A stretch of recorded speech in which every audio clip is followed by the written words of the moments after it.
Good morning, everyone. Thank you for coming to the session. I've brought a few colleagues along from Credit Guarantee to kind of back me up, and especially in question time. So thank you for your participation, and I hope that you find the session interesting.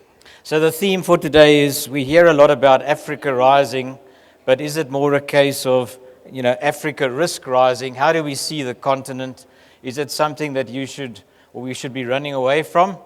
Or do we embrace the Africa story as being full of promise? So that's really the basis of the talk today. I thought I'd just tell you a little bit about what we do in case you're not sure. Trade credit insurance is a form of short-term insurance. Our policy holders mainly deal with us through brokers. And what we're insuring is our policy holders against non-payment by their customers, or what we call the buyer in this particular transaction. So the policyholder sells to the buyer doesn't pay for a whole variety of reasons. I'll explain in a minute, and that's where Credit Guarantee steps in. We do this class of insurance right across South Africa and then also up into Africa. In fact, we underwrite 146 countries across the world, but the focus of today's address is really on selected companies in Africa. So we like to become part of our clients' credit management effort.